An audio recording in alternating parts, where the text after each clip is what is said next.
Bayan, magandang umagang muli na po ang Kuya Ed. Marami po tayong naobserbahan base po sa mga lumalabas na mga post sa social media, maging doon sa ating mga sinasabing mainstream. No? Alam niyo naman, pag mainstream, wala tayong aasahan. Yun po ay klarong bayad na. No? Ngayon, alinsabay po doon sa punto no, na ginawa ko nung nakaraan, yung tungkol po sa panawagan, na, alam mo, sa totoo lang bayan, no, nananawagan lamang po tayo. No. All of the sudden, regards po sa mga classmate, batch and colleague, no, ng 214 and 212nd Marine Basic Course, no, na ika nga naging kakibat na rin ang kulay ng buhay ni Kuya Ed. And then to those na nakatulong, nakatabang sa atin pong mga ospisyo, yung mga supporter po natin na tumulong doon sa paghingi ng tulong ng iba, ika nga share the blessing. Maraming salamat po, lalo na po sa mga ate natin at mga kuya po, especially sa Canada, Australia, sa Japan, sa Malaysia, sa Middle East, yun lahat po, no? Maging dito po locally, no, sa ating bansa. Ito po ay concern, yung akin pong comment ngayon o yung content ay tungkol po sa Sarsuela na pilit po nilang dinadivert yung legalidad.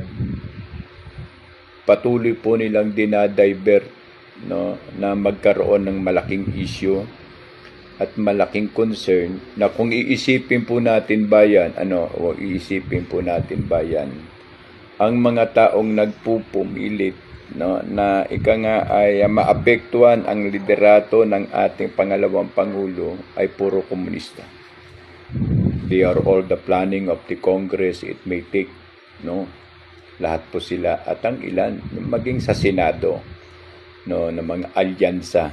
Dahil natatakot po sila bayan sa katotohanan na pag sila po ang naupo, si BP Sara, ika nga palarin at magkaroon ng taguyod, alalanin nyo, 2 years na lang.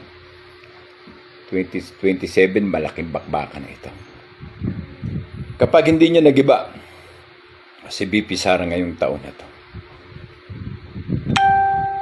malamang sigurado mag-aalisan kayo. Magsisipagtaguan kayo, pero aabutin po namin kayo dahil no one escape in the hands of the law. Ang masaklap lamang po dito, nananatili pong walang pakialam ang sandatahan at maging ang pulisya. Ika nga, feeling nila nakakasiguro na po sila na hindi po sila maapektuhan sa lahat ng konsepto, pero hindi po. Hindi po kami papayag dahil since 1985, 86, 87, 88, 89, maging sa 2024 nang magdalo kami po. Nagsakripisyo ng aming serbisyo sa kapakanan po ng mas nakararami. Bagamat hindi po nauunawaan ng sambayanan ng aming ginagawa, nagkipit balikat na lamang po kami kasi bakit? Nagawa namin baguhin ang sistema nang wala po kaming hinihinging kapalit. Alinsabay din po dito ay ang continuation po ng aking panawagan, kasi sige po follow up, no, ng ating po mga supporter na Kristiyano kung ano po ang respond, no, ng MILF, MNLF at ng Bangsamoro Liberational Army. Ang tugon ko lamang po sa akin pong mga taga-suporta, follower, ay manatili po tayong kalmado dahil wala pong final na official na respond ang mga kinakatok natin bilang pagsang-ayon at pag-anib, no.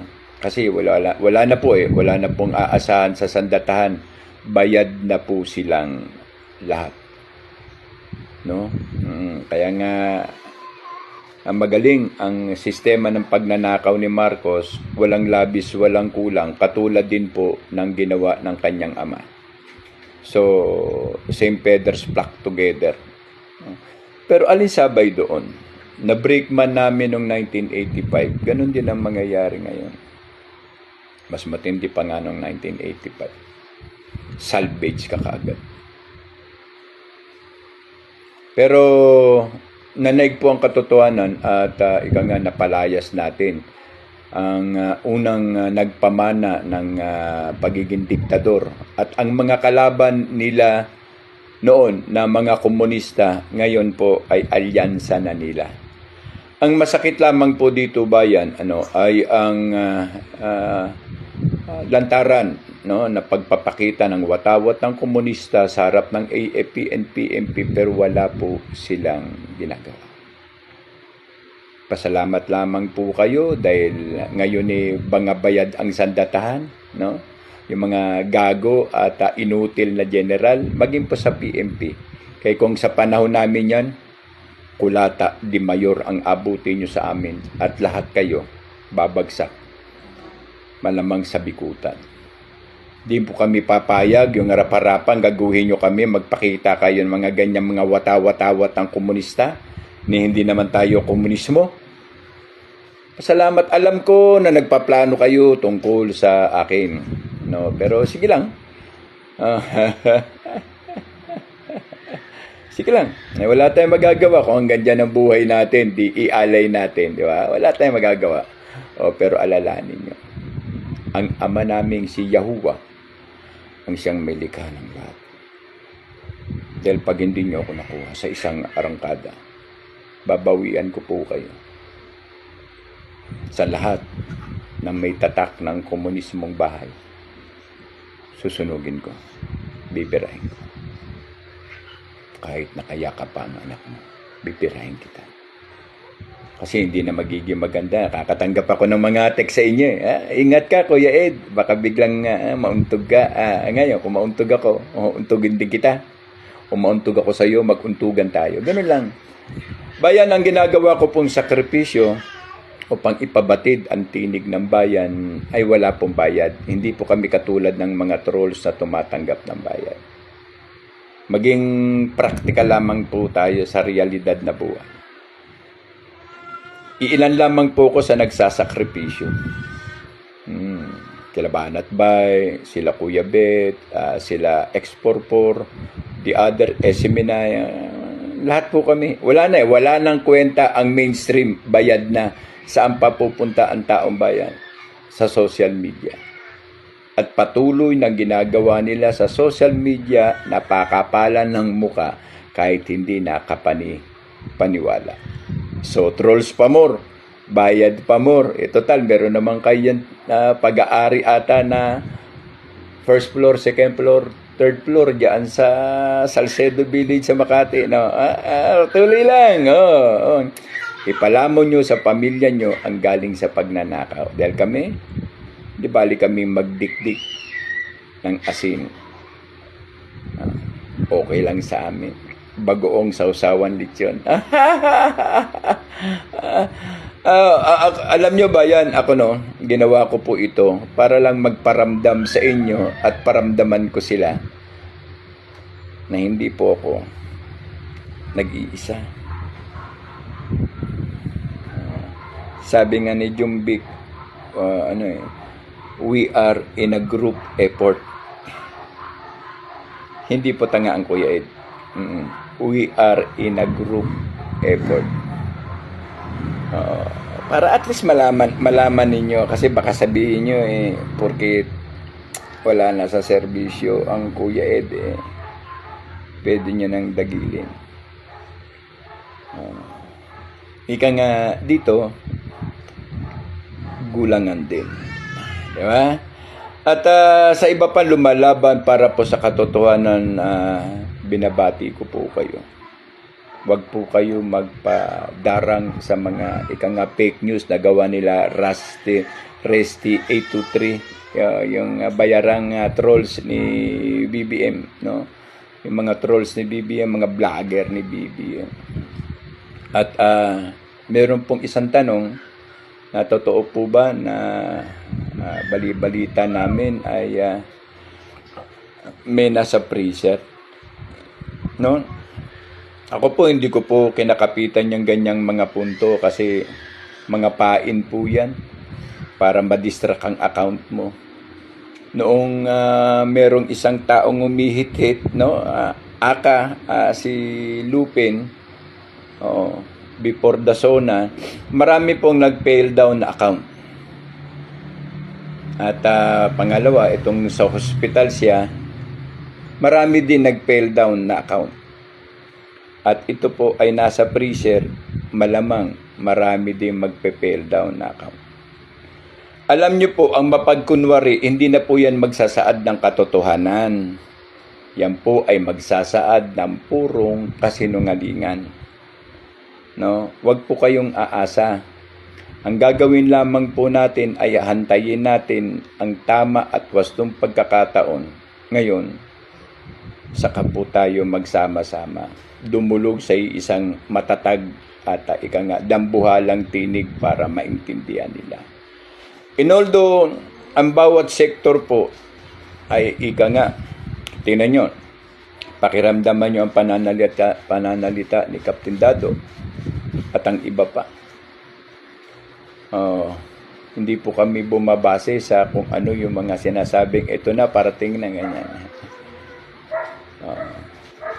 Ginagamit po namin ang aming pong expertise.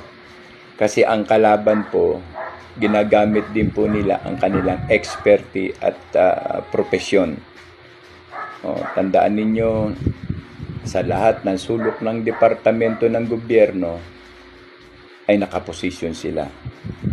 Magmula po sa Malacanang, Department of National Defense, National Security, DILG, DOJ, Ombudsman, down to AFP and PNP. Meron po silang mga aso na may bit-bit na maleta. Pag sa atin na po ang pagkakataon, we will call and collect and select the best. Ihaharap po natin sila sa taong bayan. Dali lang po yan. Declare na ihang ang lahat ng asset and properties. Paalala lang, sa ginawa mo, Mig Subiri, maraming Mindanaon ang nagsasabi, Mig, na kahit magpalit ka pa ng 1,000 beses ng anyo, binastos ni Lupin ang ama mo. Ngayon, pumartido ka sa bastos.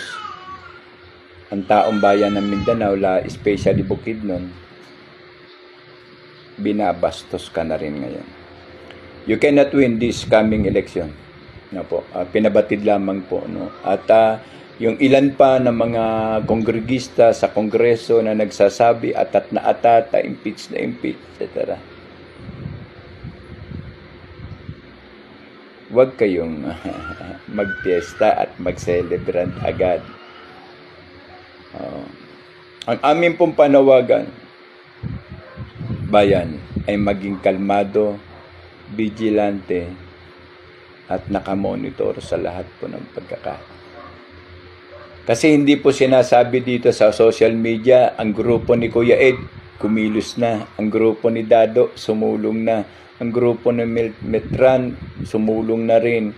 Yung mga supporter ni X44, ni Doc Bet, nila Banat Bay, etc. Siyan gumalaw, no. The anticipation will be increased as they monitor the situation and condition. Liable for this confirmation, will take confidentiality and double word means of addressing the communication here in SOCMED.